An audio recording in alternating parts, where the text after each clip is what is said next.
She was told, don't touch the cake, but when the photographer said, start with a host, everyone froze. Have you ever been underestimated like Alara? Drop a comment below and tell us how you proved them wrong. We're reading every story. The music was soft.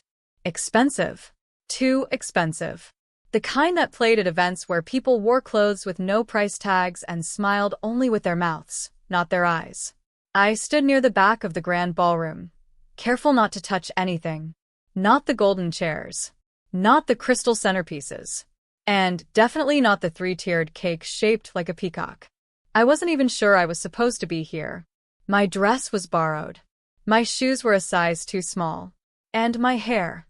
Well, I'd done it myself in the mirror of a gas station bathroom 2 hours before arriving.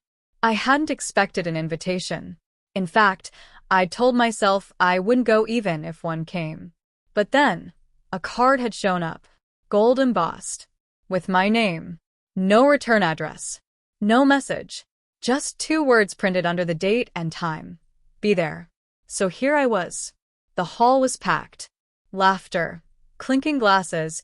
Backhanded compliments. The kind of crowd where everyone knew someone but pretended not to recognize you. And my stepmother was in full swing, laughing loud enough for everyone to hear her stories, floating from group to group like she was born in pearls. Until she saw me. Her smile stiffened. Her eyes narrowed. Then came the words. I wasn't supposed to hear them, but I did. Don't let her near the cake, she whispered to the waiter as he passed. She's just here for pictures. A ripple of laughter followed. Not from strangers, but from people I used to call family. I blinked it away. Smiled like I hadn't heard. But it stung. I backed off. Further into the shadow of a floral arch. Maybe she was right. Maybe I was just here for pictures. Just another charity case they tolerated for appearances. That's when the photographer walked in. A tall man in a black suit with a quiet presence and a serious lens. He didn't scan the room like the others. He looked. Noticed. He moved past the crowd, pausing only when he reached the front where my stepmother, stepbrother, and his fiancée stood, ready for their perfect portraits. But then, as he raised the camera, he hesitated, tilted his head, looked past them, right at me. Then he said it, loud enough for everyone to hear. Should I start with the host of the night? The room stilled. My stepmother's mouth opened, then closed. The guests turned. The fiancé blinked. And the photographer, calm and steady, pointed his camera not at them, but at me. The silence was suffocating. I didn't know what to say. What to do.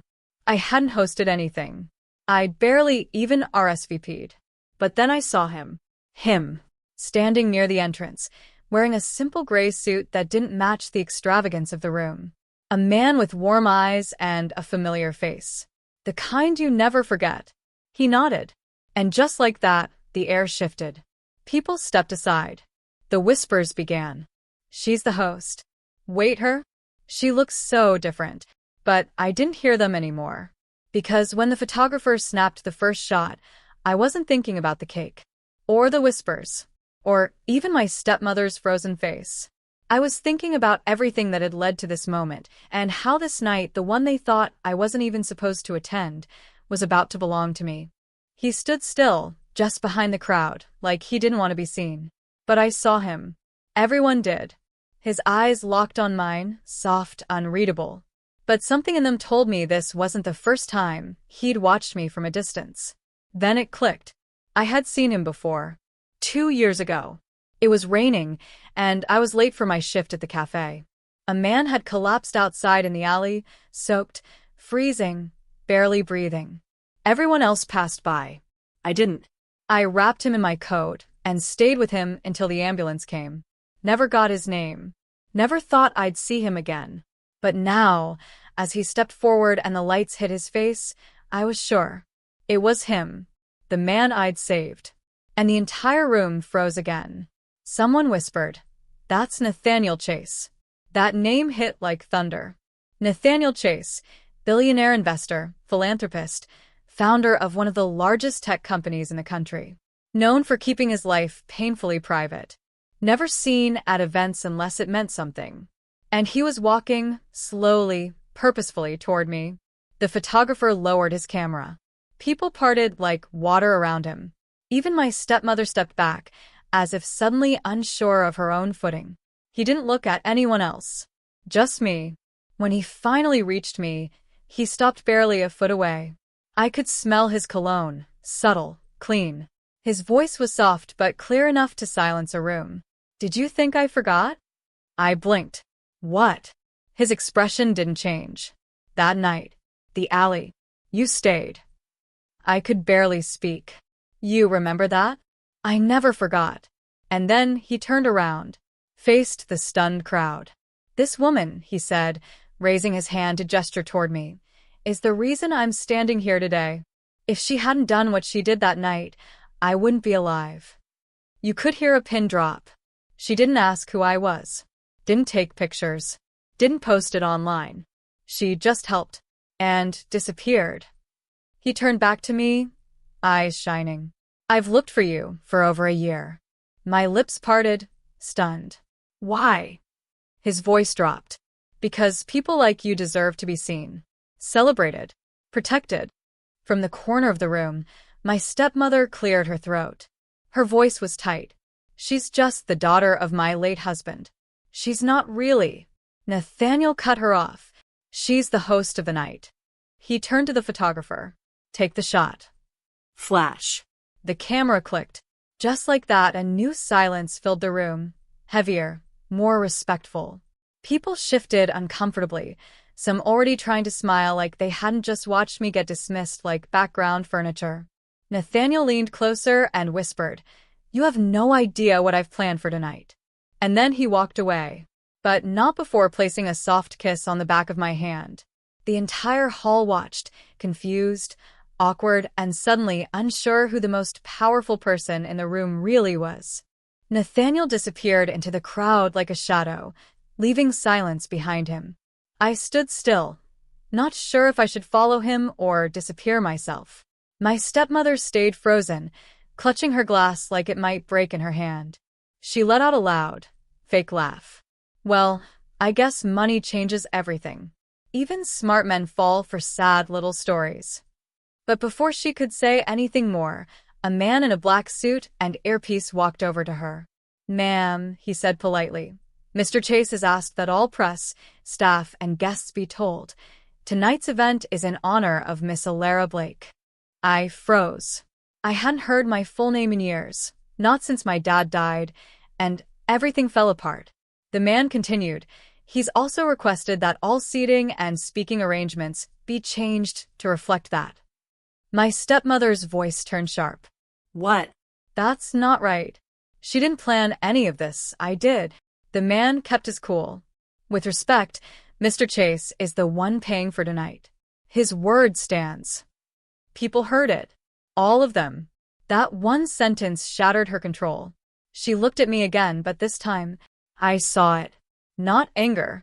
Fear. She tried to laugh it off, tried to act like it didn't matter, but the guests had already turned. Slowly, one by one, they started walking toward me instead. "Hi, Alara, right?" "Love your dress." "Oh, wow. I think we went to school together. You've changed so much." "So, are you close with Mr. Chase?" They surrounded me, smiling, chatting, pretending we'd always been friends. Like the past didn't exist. I barely knew how to react. I felt like a stranger in someone else's story. And then I felt a light touch on my elbow. I turned. Nathaniel. He gave me a soft smile. "Come with me." He led me down a hallway, far from the crowd, into a quiet room lit by candles. It was warm, peaceful. A fire flickered in the corner. A small table for two was already set. "You did all this?" I asked. He nodded. "I wanted tonight to be about you, even if the rest of them don't deserve to be part of it." "But why?" I said, confused. "Why me? I'm no one." He looked right at me. "You were someone to me. When I was at my worst, sick, broke, alone, you stayed. You covered me with your coat and told me not to give up. You didn't ask for anything. You just helped." I swallowed hard. "I didn't know who you were." "That's the best part," he said. You helped me when I was nobody. He reached into his jacket and pulled out a small photo. Faded. Rainy.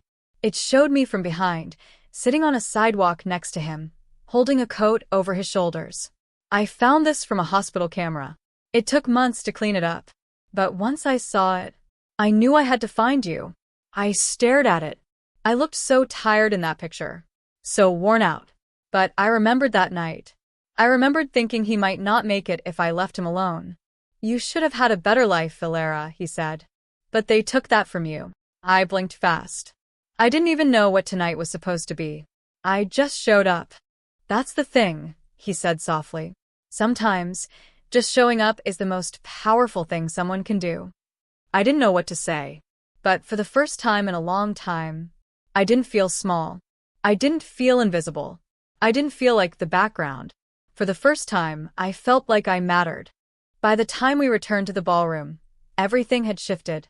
The crowd wasn't just curious anymore. They were cautious. Respectful, even.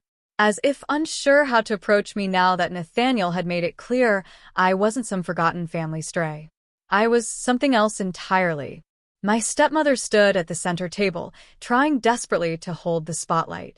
She raised her glass and tapped it with her ring, forcing a smile. Everyone, let's remember why we're here tonight, to celebrate my son and his beautiful fiancée. Nathaniel raised a hand. Before we move forward, he said calmly, I'd like to make an announcement.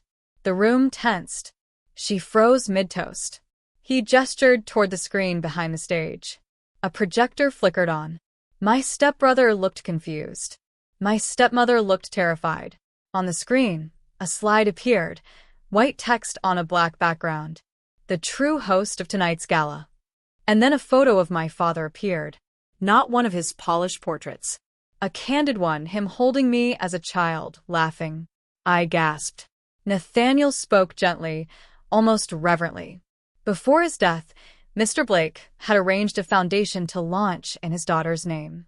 It was meant to be announced 2 years ago, but his passing delayed it. Unfortunately, certain legal documents were never delivered to her.